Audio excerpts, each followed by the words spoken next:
talked at previous press conferences about our efforts to reduce shootings, our Project Safe Neighborhood initiative, and our proactive targeting of the crews that are driving violence in our neighborhoods.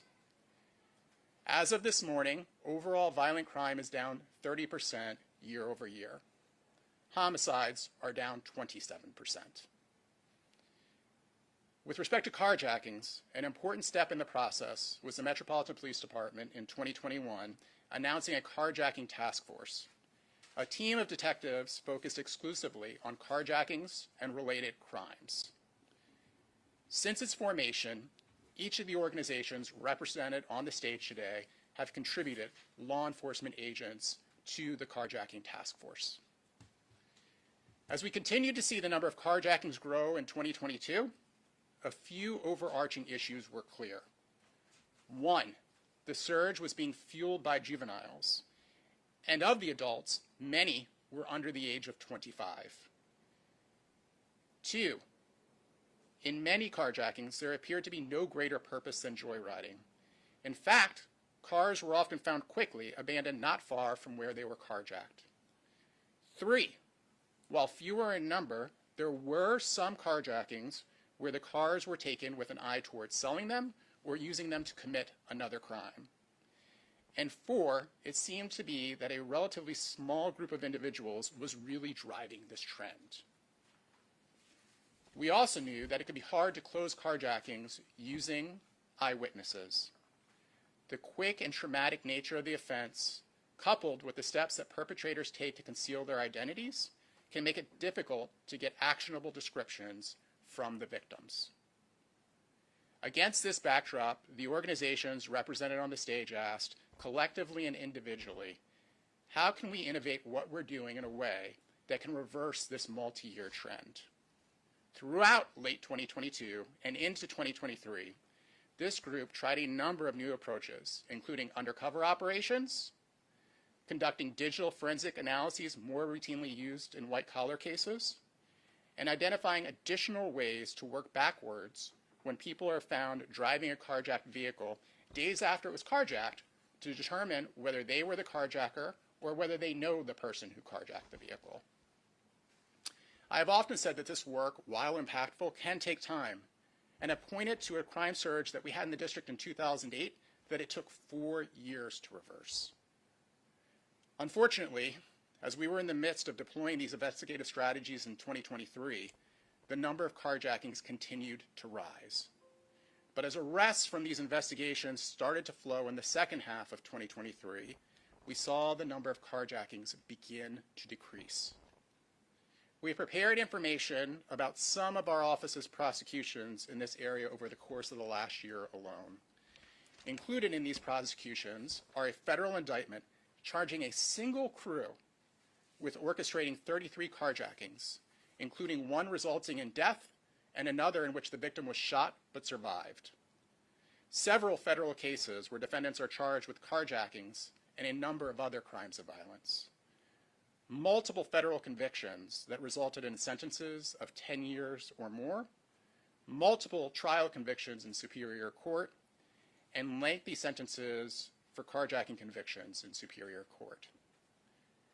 I want to be clear, no one is saying that we had 78% fewer carjackings in June 2024 than we did in June 2023 just because of these law enforcement actions. To the contrary, reversals this stark require outstanding work from a host of entities within and outside of the criminal justice ecosystem.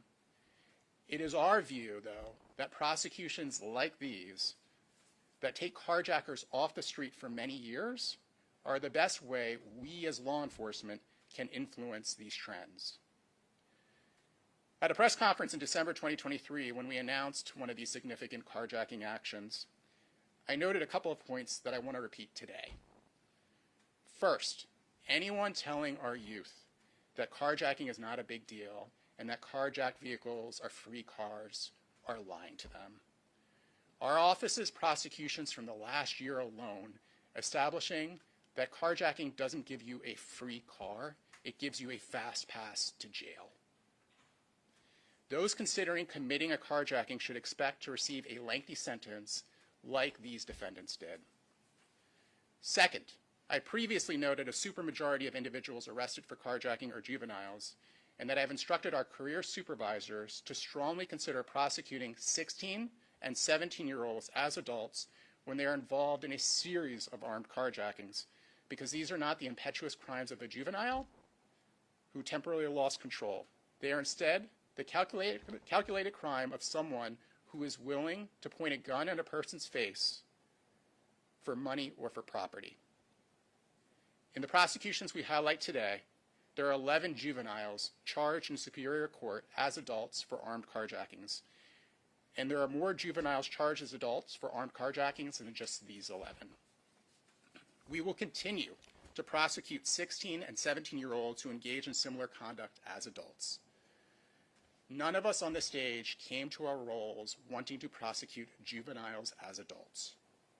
But given what we saw in the last couple years, if we want to continue to reverse the carjacking trend, we have to prosecute as adults the juveniles who are turbocharging it. Prosecuting juveniles who engage in pattern or spree armed carjackings takes the relatively limited number of our juveniles engaged in such conduct off the streets and sends a strong message of deterrence to other juveniles that they do not want to go down this path.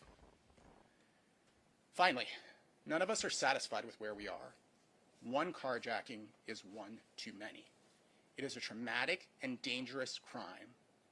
The dramatic reduction in the number of carjackings we saw last June versus this June, though, shows that while we have not reached our destination, we are on the right path. Our office and our law enforcement partners will do everything we can to hold carjackers accountable and further drive down the numbers of carjackings in the district. We are incredibly grateful to MPD, ATF, the FBI, and our own criminal investigators. They have not just worked tirelessly on these investigations, but they have been innovative in their work, identifying creative ways of building rock-solid cases in carjackings that, at first blush, may have appeared unsolvable. I'd also like to thank our career prosecutors who work these investigations alongside law enforcement day and night. They are truly all-hands-on-deck efforts. Our prosecutors do not just issue subpoenas and help to secure warrants. They're also working side by side with law enforcement, reviewing and analyzing the evidence. We would not see the results we have seen over the course of the last year without their hard work. It is my pleasure to welcome to the podium Special Agent in Charge, Scott.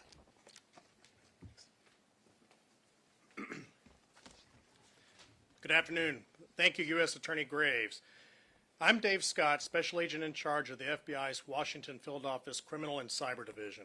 I'm grateful to be here today alongside of our partners to discuss our work to combat carjackings in Washington, D.C. As U.S. Attorney Graves said, the number of carjackings reported in the district increased from 2021 to 2022 and then again from 2022 to 2023. These carjackers did not discriminate when choosing victims. They targeted men and women, young and old, in every ward at all times of day and night. These victims may not have had much in common, but many of the incidents bore similarities that informed our investigations. Data from the carjackings indicated that a small number of people, many of whom were in their teens and 20s, were responsible for a significant number of the carjackings in and around the city. And they were not only committing carjackings, they were also committing armed robberies, shootings, arson, and murder. Take Sadeh Hardy and his co-conspirators as an example. Between December 2022 and June 2023, Hardy allegedly committed 33 armed carjackings in D.C. and Maryland, some of which he committed by himself and others he committed with his indicted co-conspirators, Keontae Rice, Landrell Jordan III, and Malik Norman. The victims included a food delivery driver making his last stop for the evening, an elderly couple pulling into their driveway, and a mother buckling her children into her vehicle outside an elementary school. On Christmas Day 2022, the defendants tried to carjack a mother and her young son in front of their home. And on Valentine's Day 2023, they targeted a 90-year-old victim whose late wife's ashes were taken during the carjacking. In April 2024, a federal grand jury returned a 76-count indictment against Hardy and his co-conspirators, charging them for their roles in multiple carjackings. The indictment included charges against Hardy for an attempted carjacking during which Hardy allegedly shot a rideshare driver, as well as charges against Hardy and Rice for an attempted carjacking during which a local mechanic was shot and killed. Another ring we've targeted is allegedly responsible for at least 3 carjackings and 9 armed robberies this year. In March 2024, a federal grand jury returned a 14-count indictment against members of this ring, Kennard Bishop, Khalil Boyd, and Edward Brown. During these carjackings, the victims were held at gunpoint and robbed of their belongings. The defendants then allegedly used these stolen vehicles to commit armed robberies throughout D.C. and Maryland. These are just 2 examples of carjacking rings we've investigated. We've also pursued individuals who have gone on violent sprees. Take Ruben Bordeaux, for example. On November 13, 2023, he allegedly committed an armed carjacking of an Amtrak truck driver, and then the next morning attempted to carjack an Amazon delivery driver with a co-conspirator. The victim tried to flee, and in response, Bordeaux shot at the victim in broad daylight in the middle of a residential community. Then Bordeaux fled, hitting multiple vehicles in an attempt to escape. When law enforcement officers arrested him, they found the keys to another carjacked vehicle in his pocket. In February 2024, a federal grand jury returned a 10-count indictment against Bordeaux for his alleged role in the armed carjackings and Hobbs Act robberies of commercial vehicles. We're often asked what subjects do with vehicles after carjackings. Some of the carjacking vehicles are abandoned, some are sold. Others are used to facilitate other crimes, as in the case of Dayon Ross. Back in July 2023, Ross was involved in a deadly carjacking spree. Within about 30 minutes, he carjacked multiple vehicles while armed with a stolen handgun. After fleeing from a carjacked vehicle that he had crashed, Ross entered a McDonald's parking lot, approached an off-duty Metro bus driver who was sitting in his vehicle at the drive-thru, and shot him to death. Moments later, Ross stole a vehicle from a mother who was sitting in her vehicle with her daughter and 3 dogs and shot at least one of the dogs. During one of his additional attempts to flee, Ross crashed into law enforcement officers who were pursuing him. He opened fire on the officers before ultimately surrendering. In July 2023, a federal grand jury returned a 6-count indictment against Ross. So how do we focus on combating the scourge of carjackings? We've re-upped our work with our federal, state, and local partners, pooling resources, sharing intelligence, and reviewing digital evidence to target drivers of violence. FBI agents are embedded in the Metropolitan Police Department's Carjacking Task Force and Violent Crime Impact Team. MPD detectives, along with other federal and local law enforcement officers, are embedded in the WFO's Violent Crimes Task Force. We also work closely with our partners across jurisdictions, including the Montgomery County Police Department, Prince George's County Police Department, Hyattsville Police Department, and Tacoma Park Police Department to help link subjects who commit violent crimes in D.C. and neighboring counties and to dismantle those groups. Additionally, the Gun Violence Analytics Cell, a newly formed group, is working to use data analytics to better understand the drivers of violent crime in the city. As U.S. Attorney Graves mentioned, the reduction in carjackings this year is encouraging. We ask community members to remain vigilant, report carjackings and attempted carjackings and suspicious activity to law enforcement so the FBI and our other partners here today can continue to do our part to maintain this downward trend. Thank you. Thank you, Special Agent in Charge Scott. And with that, we will take some questions. Yes. Hi, Shana, WTOP. This is a remarkable decrease for the month of June. Do we have more contacts for the first half of this year based on last year's? And then the other question I have is, I know you said it's not just law enforcement action, but it sounds like from what you're saying that when arrests went up and convictions went up, that's when the numbers came down. Is that fair to say? So with respect to your first question, I believe the number is 46% as of this morning year to date, with over 200 fewer carjackings this year to date as opposed to last year at this time. With respect to the second question, what I'm saying is, yes, in part, it's a little bit more complicated than that.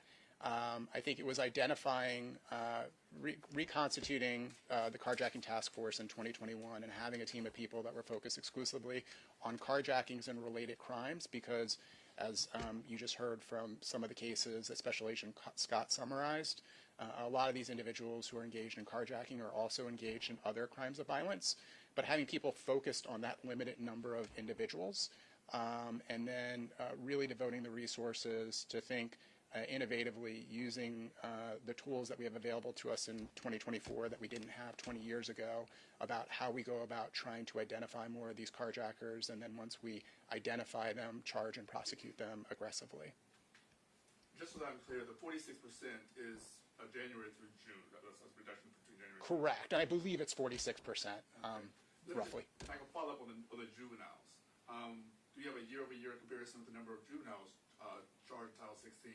And what can you tell about these juveniles? Are they under DYRS supervision at the time? What exactly, if anything, trends regarding these juveniles? Yeah, so in terms of year-over-year comparison, I don't have those numbers for you now. I want to be clear, when I was talking to our career prosecutors, I was not giving some new dictate that all of a sudden we're going to start charging 16 and 17-year-olds who were involved in patterns or sprees as adults. That was just emphasizing something that the career prosecutors and career supervisors had already been doing. I think what changed, as we saw the number of carjackings increase, is the number of juveniles, the number of carjackings involving juveniles. So this became more relevant as we had more carjackings. And we certainly had a greater percentage of our Title 16 defendants being charged with crimes like carjacking as opposed to homicide. If you would have looked 10 years ago, you would have seen the greatest percentage be homicide. I'm pretty certain right now the greatest percentage of juveniles that we're charging as adults are individuals that are involved in pattern and spree carjackings and robberies.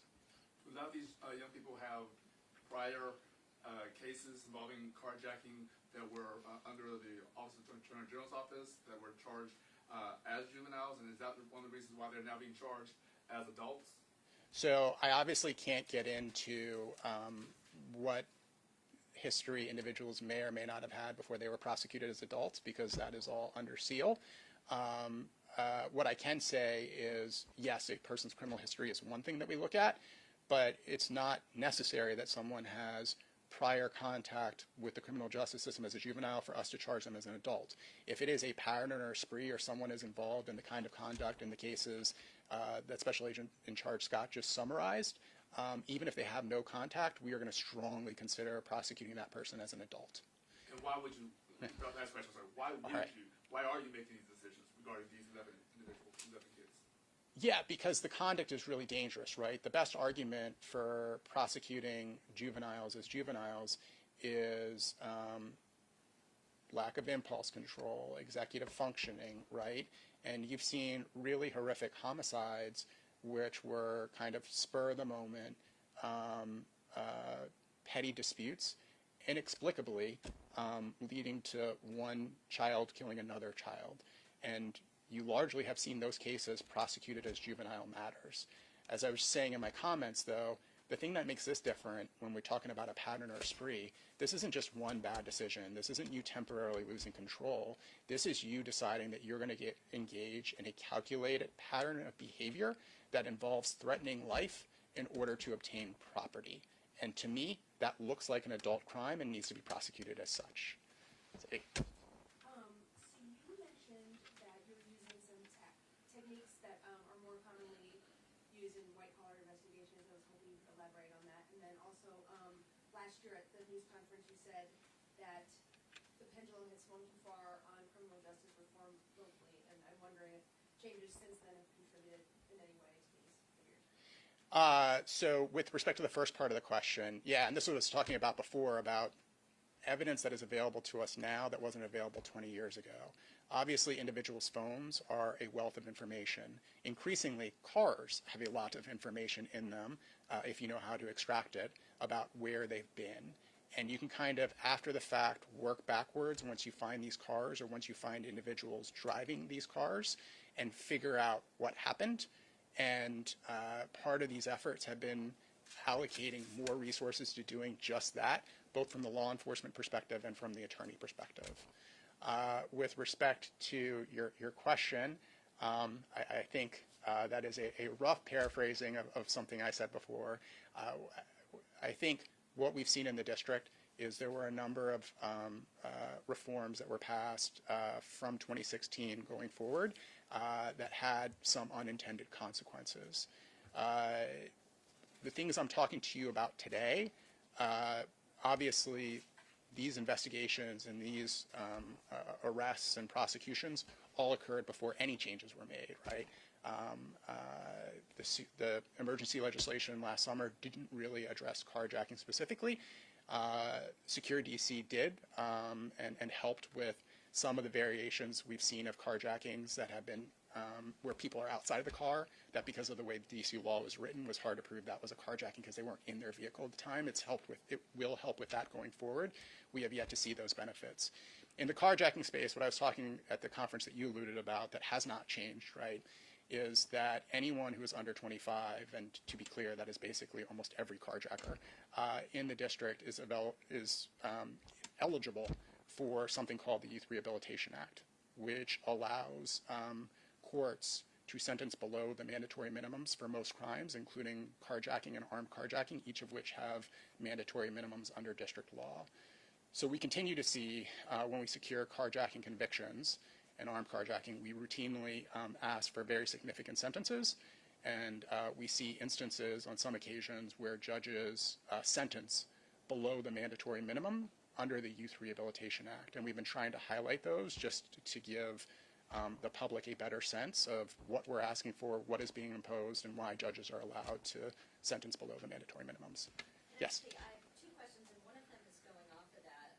So speaking of that, last month there was a 19-year-old who was sentenced to 5 years behind bars, another 2 years suspended under the Youth Rehabilitation Act.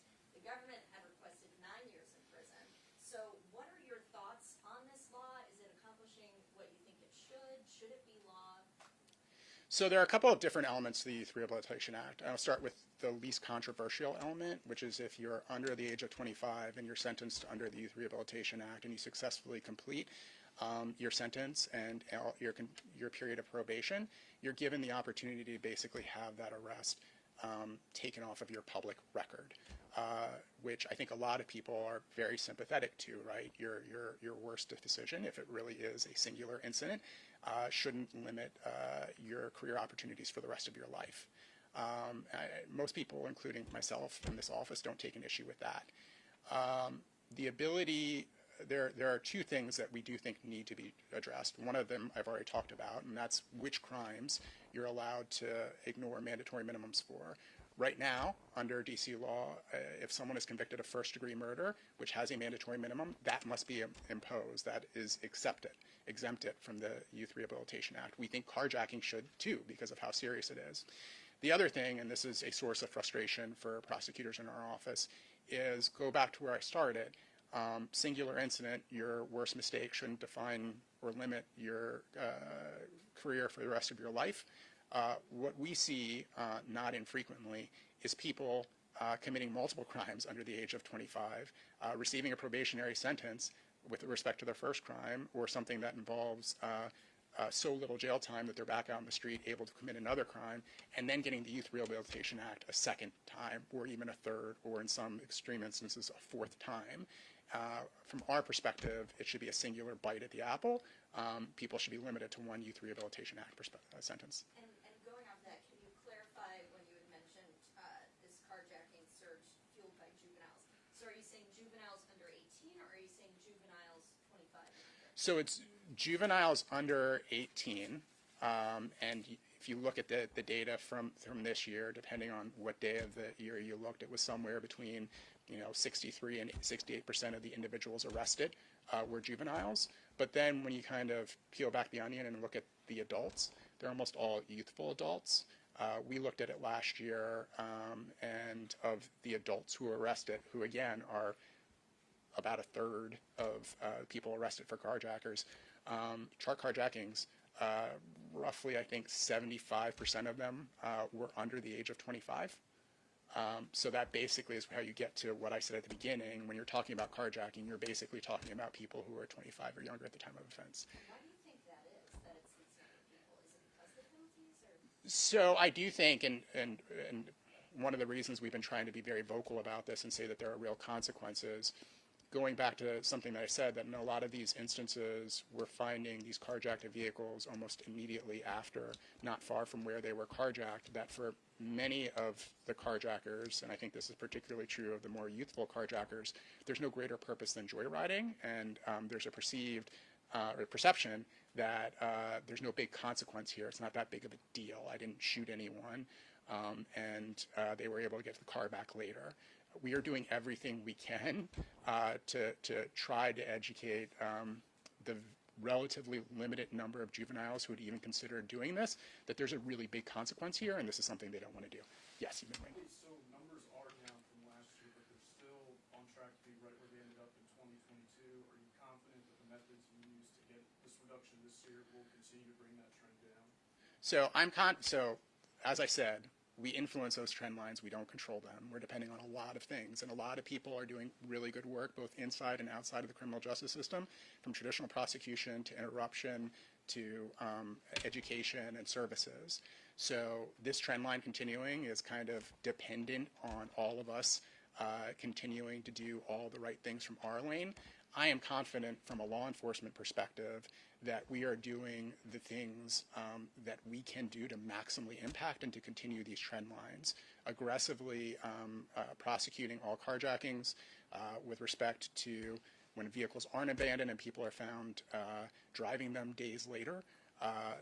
Not just looking at that as an unauthorized use of a vehicle case, but looking at that as a carjacking, because, and this is just some context, it might not even be an unauthorized use of a vehicle case, because one of the elements of unauthorized use of a vehicle is you have to show that the person knows they were using it against the will of the owner. In stolen cars, traditionally stolen cars, that is often easy to do because there's a punched ignition, or for the challenge that we saw last year, a USB cord dangling, and we could say you knew that you didn't have the right to drive it. A sad reality for carjackings, though, is they're driving it with a key. So in many instances, we can't even prove the unauthorized use of a vehicle at that time, but that's why it's so important to look at multiple decision points. You don't just say, oh, we can't prove the unauthorized use of the vehicle. You say, okay, we now have this valuable intelligence about someone that was driving this car days later. Let's try to work backwards. Yes? You mentioned that there are people who are telling juveniles that carjacking is not a big deal. Can you just talk more about who these people are and their relation to the suspects? So these are all things that we're hearing and seeing. There was a long-form article on carjacking in another outlet that interviewed people who were involved in carjackings, and this was a perception. And when we were debriefing defendants, this is something that we hear. I think it's just something that floats around conventional wisdom that is out there, and we're doing everything we can to disrupt conventional wisdom. It's the main reason that we're doing this and other press conferences highlighting these actions. We're doing a lot to try to push out in social media and on Instagram that there are real consequences here to kind of break up that narrative. Two questions. One, carving out interactions with the juvenile criminal justice system, do you have a sense of how many of these individuals were known to law enforcement before the carjacking arrest, again, carving out the juvenile interaction? So in what sense known to law enforcement that they weren't prosecuted? They were arrested, had a prior record, either in an escalating pattern or repeated involvement with the firearm. Is there a sense of these individuals' interactions with the criminal justice system before this incident? So nothing that is public. I can say at a high level, not all of them had contact, but many of them did. But that's part of the challenge from a public perspective and talking about these cases, right? Because if someone is 18 and never been Title 16 prosecuted, anybody who's looking at publicly available information is going to say this person had no contact with the criminal justice system. But they're not seeing everything that happened as a juvenile, and unfortunately there's no way of kind of sharing that publicly, because as we balance the protections around juveniles against public awareness, the protections around juveniles is the way that our law is structured. And any sense of under the new definition of carjacking under secure DC, if there are individuals that you have been able to arrest and prosecute that you otherwise may not have been before that? So to be clear, we were always able to arrest and prosecute them for something, but it was often a lesser crime. Right. If you approach someone a number of feet away from their car and demand the keys, and then they take the keys, and then moments later your car is gone, before we might not have been able to prove the carjacking. Now, or before, under the law, that might not have been a carjacking, excuse me. Now, it would be. And in terms of whether there are specific instances where we've seen that fact pattern since Secure went into effect, whatever that was, 2 months ago, I'll have to get back to you. I know that that is a fact pattern that we saw in 2022 and 2023, and it's one of the reasons we recommended the change to the council, and we were glad that the council incorporated. Yes? Two questions, thanks. One of the things you advocated for was to allow MPD, that council approved, was to allow MPD officers to review their body-worn camera video before doing the reports. They've been doing that now for a little while. What have you seen from that change in the law as far as your ability to prosecute more cases? Yeah, so I think it's too early to read much into it. I think it has been helpful in terms of, anecdotally, I think it's been helpful in helping to reduce discrepancies, kind of the natural discrepancies you would have when you're trying to just recall without the benefit of a recording what happened in a fast-paced situation versus now being able to see it, but I don't have hard data for you on that. It's a good question and something we can think about how we track to share going forward. And then could you just speak, carjacking is not the only crime category that is down right now and trending that way. Can you just speak overall to why you think we're seeing this trend in just crime, violent crime, overall going down? Yes. So from my perspective, and I've been saying this for the better part of a year now, I think the district has been on the same trend line as every other jurisdiction in this country, which saw a surge in violent crime that began in 2020.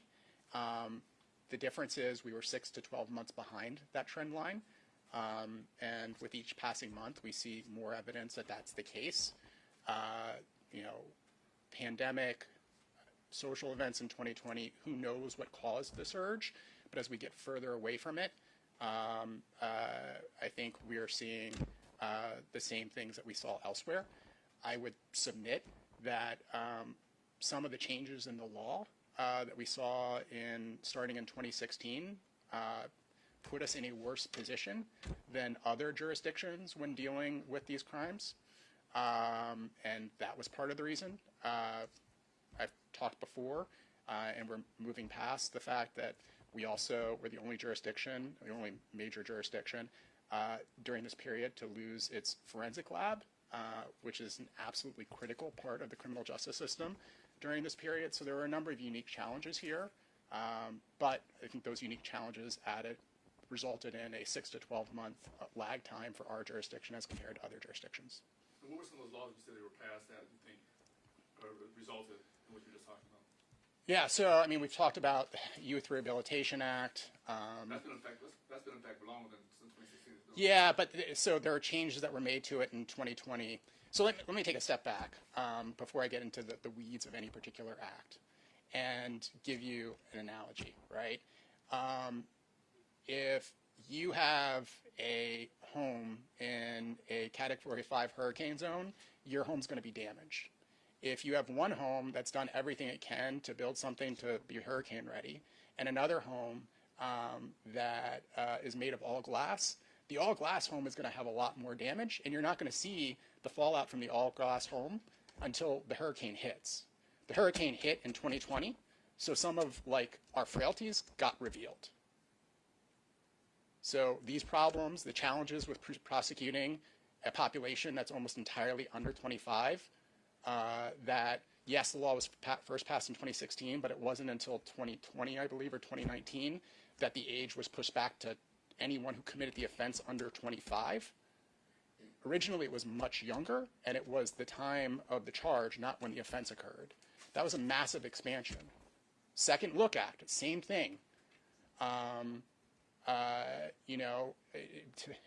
Saying that if you were under the age of 25, if you effectively served 15 years, regardless of how much time you were sentenced to, regardless of how heinous your act, the criminal act was, regardless of how many victims, that if you do reasonably well in jail when you hit 15 years of a sentence, you can ask the court to basically let you out.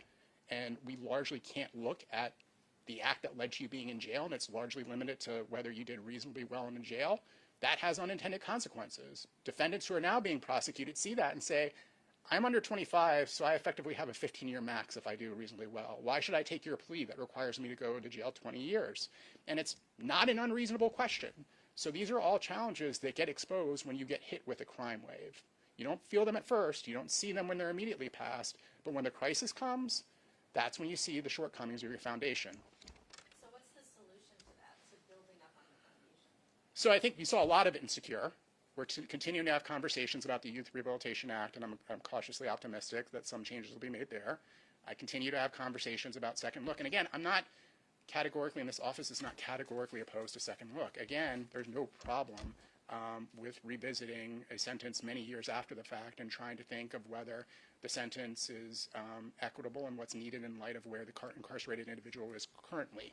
We just need a better balancing. It shouldn't just come down to whether you've done reasonably well in a confined institution, which has no bearing on how you're going to do when you're back in society, and also doesn't take into account the impact on the victims who have, in many instances, because most of these cases involve homicides, have lost loved ones for the rest of their lives. I'm just wondering, because you said, part of this press conference is to tell young people that there are consequences, but then on the other hand, you're saying that because, or in part because of this Youth Rehabilitation Act, they're not getting the sentences that maybe would deter them.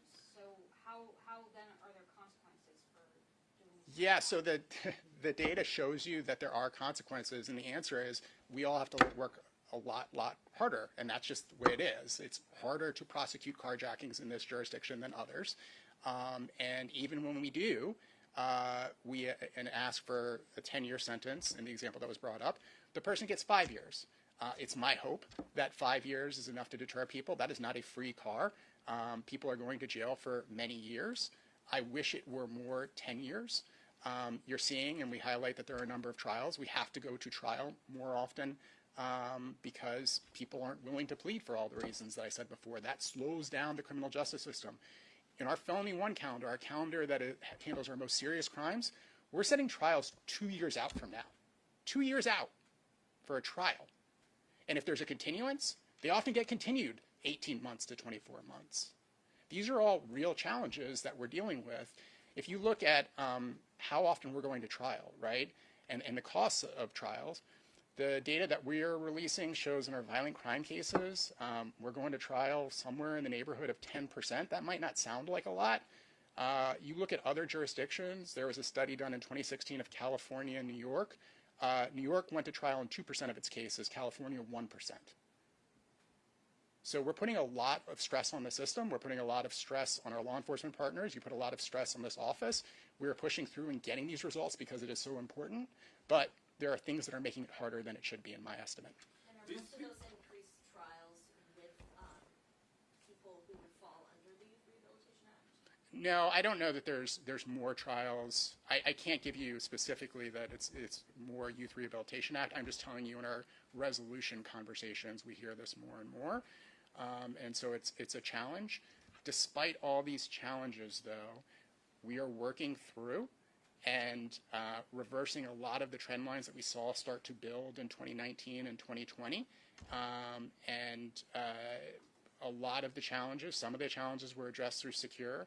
We were really happy with how that dialogue went in terms of engagement with our local partners, them truly listening to us and the challenges that we see.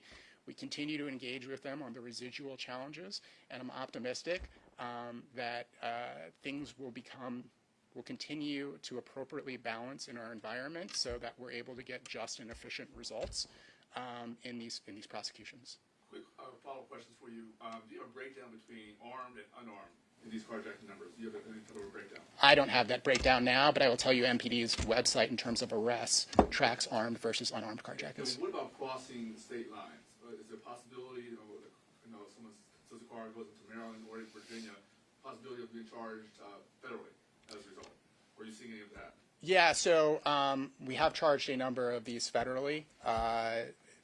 What we see with the cases we charge federally, the pattern is free, is the facts lend themselves to it. People are engaged in violent crime both in the district and outside of the district.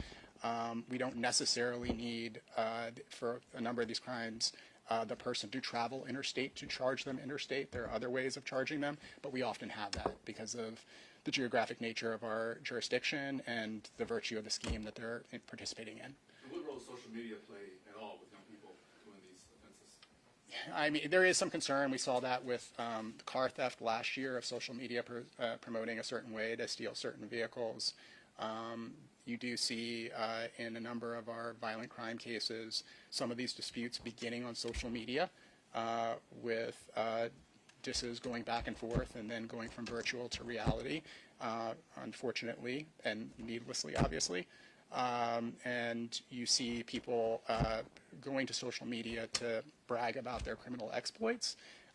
So we're trying to break some of that messaging and show, like, no, there are real consequences. This isn't make-believe. This isn't fantasy. These aren't just some lyrics. If you engage in this conduct, you are going to be in jail for a very long time, regardless of whatever challenges we have to face to get you there. An FBI agent mentioned Hyattsville and Prince George's County, Montgomery County to come apart, but no one in Virginia. Nothing was in Virginia. Are you all working with Virginia as well, jurisdictions, or is that just a Maryland thing, or what? Yeah, it was just the cases we happened to highlight. The individuals operated in those two jurisdictions, but we have multiple cases where people operated in the greater DMV area to include Virginia, and we work with law enforcement there. All right. Thank you all very much for coming out. Really appreciate it. Special Agent Scott, the spelling of your last name, is that 1, 2, 2 T's? 2 T's.